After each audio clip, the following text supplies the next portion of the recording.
अस्सलाम वालेकुम नाज़रीन किराम, आप देख रहे हैं डेली तस्कीन का खास प्रोग्राम आमिर सुहेल के साथ। हमारे साथ बातचीत करने के लिए एडवोकेट चौधरी कमर हुसैन जी हैं, जो थाना मंडी सेगमेंट से इस बार पीडीपी के उम्मीदवार हैं। असेंबली के इलेक्शंस में अहम तरीन मुद्दे पे बातचीत होगी और जम्मू कश्मीर के लोगों के कई सारे अहम तरीन सवालात होंगे। बहुत बहुत शुक्रिया सर वक्त देने के लिए। वेलकम सर सबसे पहले मेरा ये सवाल है कि आप लगातार कॉन्स्टिट्यूंसी में लोगों से मिल रहे हैं, मुलाकातें आपकी जारी हैं, आपको क्या महसूस हो रहा है सर जब आप लोगों से मिल रहे हैं? 10 साल के बाद इलेक्शन होने जा रहा है और लोग अपना वोट देने से पहले क्या सोच रहे हैं अपने उम्मीदवार के लिए? किस बुनियाद पे, किस शराइत पे जो है वो वोट अपना कास्ट करेंगे इस बार? देखिए, लोगों को बड़ी खुशी महसूस हुई है कि जब सेंट्रल सरकार ने ये फैसला किया on the direction of supreme court of India कि 30 सितंबर के अंदर अंदर इलेक्शन करवाए जाएं, लोगों के दिलों के अंदर एक लहर दौड़ गई कि जमहूरी प्रोसेस अमल जो है वो शुरू हुआ है और 10 साल के बाद ये काम शुरू हुआ है, तो लोगों के अंदर एक उम्मीद पैदा हुई है कि अब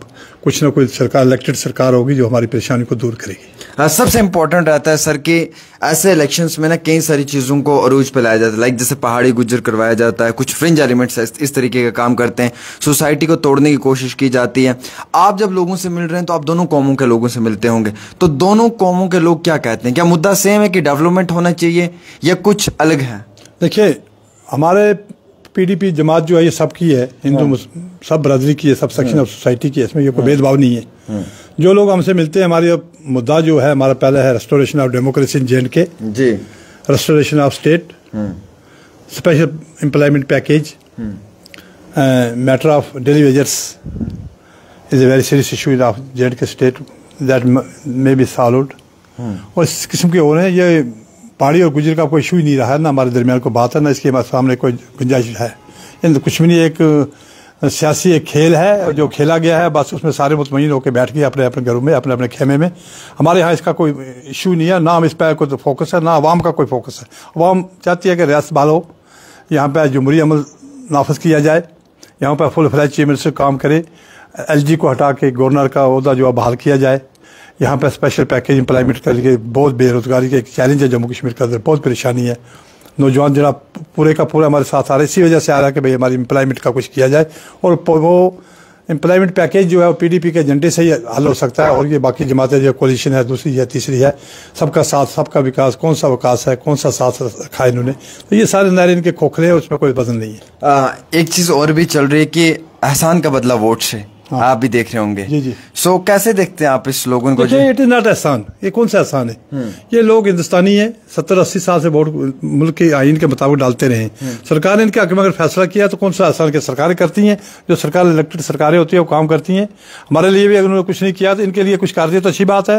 ये एक अच्छा पॉपुलेशन है, इनका भी हमारे साथ है, भाई हमारे, तो एक एहसान वाली बात है। इनकी ड्यूटी बनती थी जो उन्होंने अदा कर दी, we are integral part of the country, तो हमें इस पर फख्र है। आपको कहेगा नहीं एक बार इनको स्टेटस दे दिया और इनको स्टेटस पहाड़ी के साथ रखना था, तो ये जो हमारे पहाड़ी है इन्हीं तक महदूद होना था ना। उन्होंने वो अम्बाला कैंट, पाक रिफ्यूजीज, गद्दा ब्राह्मण्स और गुप्ताज भी अगर ST हैं तो फिर गुंजाइश रिजर्वेशन किस चीज़ की है? फिर ओपन कर दो, सारा ओपन कर दो। एक इम्पॉर्टेंट चीज़ ये भी है सर कि हम देख रहे हैं लगातार कि जैसे आप लोगों से मिल रहे हैं, बातचीतें हो रही हैं आपकी लगातार आवाम के साथ, तो नौजवान क्या चाहते हैं सर? क्योंकि वोटिंग टर्न आउट इस बारी बहुत ज़्यादा होगा, लोगों के अंदर एक गुस्सा है पिछले 10 साल का, वो जो है वो इस बारी जो है वोटिंग मशीन पे निकलेगा, तो क्या सोच कर नौजवान वोट डालेगा सर? क्या इमोशंस के ऊपर ये वोट होगा या ये डेवलपमेंट के ऊपर होगा? देखिए, इमोशंस भी है और डेवलपमेंट, दोनों चीज़ें नौजवानों के सामने, और बेरोजगारी है, इस तीनों पर फोकस कर रहे हैं नौजवान। हमारी पार्टी को वोट कास्ट कर रहे हो, इससे हमारी बड़ी हौसला अफजाई हुई है और हम आज अपने सेगमेंट के अंदर नंबर 1 पे हमारा है। बाकी अब कौन आता है आगे, अभी इलेक्शन चल रहा है, अभी पर सारे लोग कोशिश कर रहे हैं, तो इस एतबार से लगता है कि जवानों के अंदर जो जज्बा है, जवानों के अंदर जो एक जोश है, वो वोट कास्ट करना चाहते हैं और वोट से ही अपना फैसला करवाना चाहते हैं। और वो हम उम्मीद भी रखते हैं और हालात से भी है, सर्कमस्टेंसेस ऐसे अपेयर हो रहे हैं कि लगता है कि नौजवान हमें वोट सारे कास्ट करेंगे। उनके अंदर एक जो जज्बा और खुददारी है और इज्जत नफ्स के लिए वो भी एफर्ट्स कर रहे हैं, और सारा समाज हमारा इज्जत नफ्स के लिए जम्मू कश्मीर के वहाँ कोशिश कर रहे हैं। How you see the situation on ground sir? सबसे इंपॉर्टेंट चीज़ तो ये भी है कि फाइट बड़ी स्ट्रांग है, आपके ओपोनेंट भी 2-3 लोग हैं, एक भारतीय जनता पार्टी से एक आज़ाद उम्मीदवार है और एक जो है वो इंडिया अलायंस का है। सो आपको क्या लगता है कि मुकाबले की टक्कर होगी या नेक टू नेक फाइट रहेगी? देखिए, नेक टू नेक फाइट नहीं है, हमारी बड़ी अच्छी होगी नेक टू नेक फाइट करने के लिए। अब फिलहाल इनमें कोई नहीं है, अलायंस का असर कोई नीचे पे नहीं है। और रहा बीजेपी का, तो बीजेपी का आम आदमी को कोई फायदा नहीं हुआ। वो एक उम्मीदवार है, उसके साथ एक अपना कम्युनिटी को वोट जुड़ा हुआ है, उस आता को कहते हैं। Rest of the parts of the constituency जो उनका कोई असर नहीं है। तो एफर्ट्स हैं, बाकी ऐसा बात तो कुछ नहीं है कि ये उसमें से कोई बेनिफिट लेके फाइट। तो इलेक्शन तो फाइट है, एक जंग है, बैटल ऑफ आइडियाज़ है। किसी की सोच को आप थोड़ा कैद कर सकते हो, सोच हर आदमी रखता है, हम उसको अंडर करते हैं। हम ये कहते हैं हर आदमी वोट कास्ट करे जिसको दिल करता है उसका, बगैर खौफ खतरा के, बगैर किसी हरासमेंट के, जो वो बीजेपी वाले नहीं करना चाहते, उनके हालात से लगता है। तो उस पर इलेक्शन कमीशन ऑफ इंडिया और चीफ इलेक्टोरल ऑफिसर और डिस्ट्रिक्ट इलेक्शन अथॉरिटी को गौर करना चाहिए कि वहाँ पर कुछ स्टेशन हैं जिन पर उनका हमेशा रहता है और उसी पर वो गड़बड़ करते। तो ये मैं समझता हूँ कि अगर ये इस किस्म की बातें हों तो फिर कौन सा इलेक्शन होगा, इस पर कंट्रोल करने की इलेक्शन अथॉरिटी को जरूरत है। हाँ, सबसे इम्पोर्टेंट ये कि सर आप लोगों से मिल रहे हैं, मुलाकातों का सिलसिला जारी है, लोग आपके रेजिडेंस पे भी आ रहे हैं लगातार। क्या लगता है अभी तक का कितना इलाका आपने कवर किया है और कितने लोगों से मुलाकातें हुई हैं, और क्या लगता है कि जो इतने फास्ट ट्रैक पे इलेक्शन हुआ है, आपको मालूम है कि 20-25 दिन के अंदर ही सारी चीज़ें हुई हैं, तो क्या लगता है वक्त कम है या वक्त टोटली इंसफिशिएंट है? उतना कम, इतना बड़ा सेगमेंट थाना मंडी बहुत बड़ा सेगमेंट बना दिया, 1,21,000 वोटर्स है हमारे। तो 3-4 तहसीलें, तहसील मंजाकोट है, थाना मंडी है, दुरहाल है, रजौरी का है। तो इतना दौड़ते दौड़ते एक अरसा चाहिए इसके लिए घूमने के लिए, हर कैंडिडेट को, ये नहीं कि मेरे लिए, सबके लिए एक परेशानी है। टाइम बहुत कम है और जितना भी है हमने काफ़ी सारा अचीव कर लिया और अब मैं सिर्फ ये 40% तक रह गया हमें उसको कवर करने की, और लगता है कि हमारा पूरा इंशाल्लाह अच्छा हो जाएगा और बहुत अच्छा होगा। सर मैडम महबूबा मुफ्ती जी भी क्या आएंगी, उनसे कोई बातचीत? अभी उनसे बात नहीं हो चुकी, अगर वो आना चाहती हैं, शी इज़ अवर लीडर, तो वेलकम, हम तो तैयार, उनकी बहुत बड़ी शाहाना निशान रैली करेंगे और आपको भी तकलीफ देंगे आने की। और वो आती हैं तो बहुत अच्छा है, अगर नहीं आती तो हम लगे, हमारे साथी हमारी टीम लगी है, तो बहुत अच्छे पढ़े लिखे रिटायर्ड ऑफिसर्स, नौजवान पढ़े लिखे नौजवान सरपंचेस हमारे साथ हैं और एक बड़ा अच्छा माहौल है इस वक्त PDP के हक में। उमर अब्दुल्ला का जो सपोर्ट है वो इंडिया अलायंस को रहेगा, लेकिन आज़ाद उम्मीदवार जो हैं वो वहाँ से मुजफ्फर खान साहब हैं जो फॉर्मर जज हैं। आप क्या मानते हैं सर कि क्या ये आपकी टीम के लिए या आपकी तंजीम के लिए, आपके लिए कोई परेशानी खड़ी हो सकती है? हमारे लिए कोई परेशानी नहीं है, हम तो बिल्कुल मुतमईन हैं, जो भी आए मर्जी। आप लोगों ने माइंड बना लिया है, अब लोग फैसला कर चुके हैं, 60% फैसला कर चुके हैं, तो अब हमें इन चीज़ों से कोई फ़र्क पड़ने वाला नहीं है। और कोई ऐसा लीडर जो सबका लीडर है यहाँ पे, तो वो भी एहतियात करेंगे यहाँ पे आने की, क्योंकि सब लोगों ने बिला इम्तियाज़ उनको वोट दिए हुए हैं। तो ऐसे और कोई बात नहीं है यहाँ पे, उमर अब्दुल्ला जो हो रहा है, इससे कोई फ़र्क पड़ने वाला है। अवामों के दिलों को ये जो फैसले हो चुके हैं वो कोई रोक नहीं सकता है। सर वोट डिवाइड हो सकता है on behalf of community, on behalf of casteism? नहीं, कोई नहीं, ऐसा हमारे सामने तो है नहीं है। सब लोग कास्ट करें, उधर भी डाल रहे हैं, कुछ इधर भी डाल रहे हैं, तो ऐसा कोई माहौल नहीं है, सब मिलजुल के चल रहा है, बहुत अच्छा है। हम सब पुरअमन से, हमारा सबसे पुरअमन सेगमेंट अगर कोई रहेगा तो थाना मंडी रहेगा।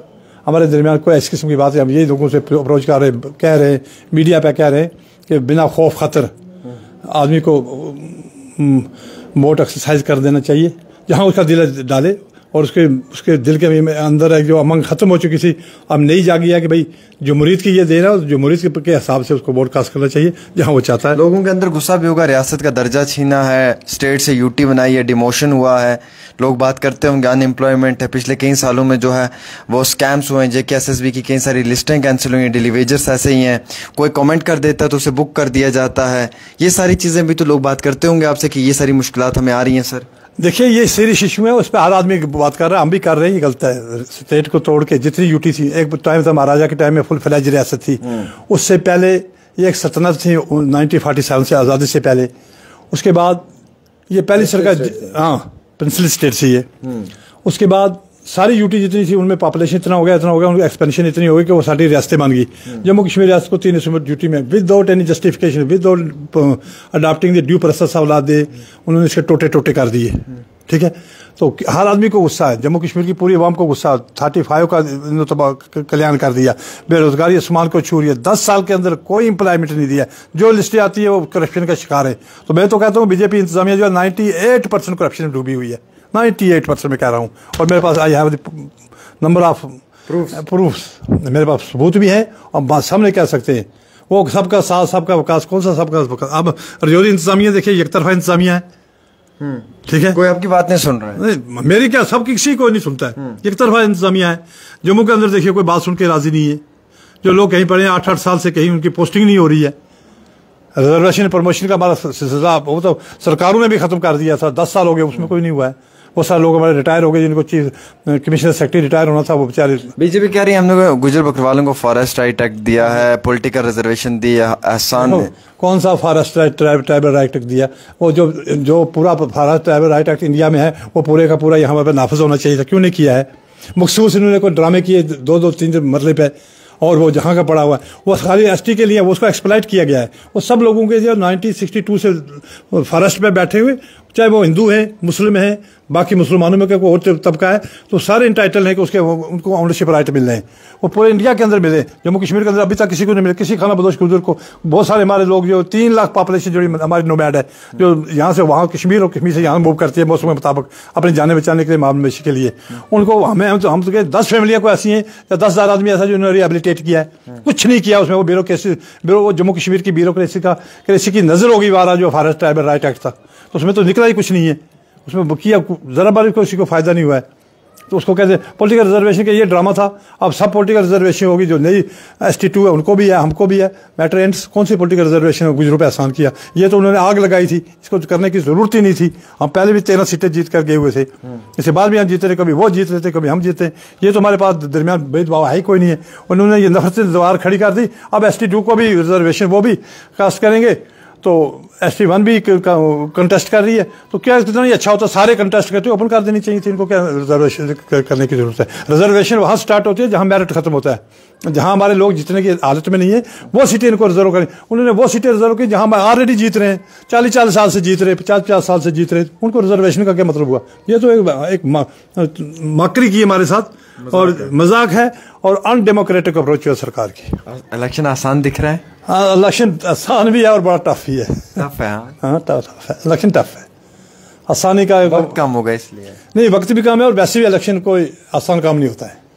बहुत शुक्रिया। हमारे साथ one of the renowned personality and farmer MLA जनाब एडवोकेट चौधरी कमर हुसैन जी हैं, जो थाना मंडी सेगमेंट से इस बारी उम्मीदवार हैं PDP के निशान पे। और नाज़रीन किराम, आपको इत्तला देना चाहूँगा कि आम आवाम के बीच में लगातार जा रहे हैं, मुलाकातों का सिलसिला जारी है, वक्तन फ़वक्तन बात कर रहे हैं। हम इनसे माफ़ी भी चाहेंगे कि ये सुबह 9:30 बजे निकलते थे, आज इनका हमने 1 आधा घंटा वेस्ट किया है वो टाइम, और यकीन हम रखते हैं कि चलो ये आगे वो टाइम कंज्यूम कर लेंगे, लेकिन आवाम तक जो बातें पहुंचाना था वो इंतहाई बहुत ज़रूरी है। बहुत बहुत शुक्रिया आप सब लोगों का इस प्रोग्राम को देखने के लिए। दीजिएगा अपने मेज़बान को इजाज़त। देखने खास रिपोर्ट आमिर सुहेल के साथ। अल्लाह हाफिज़।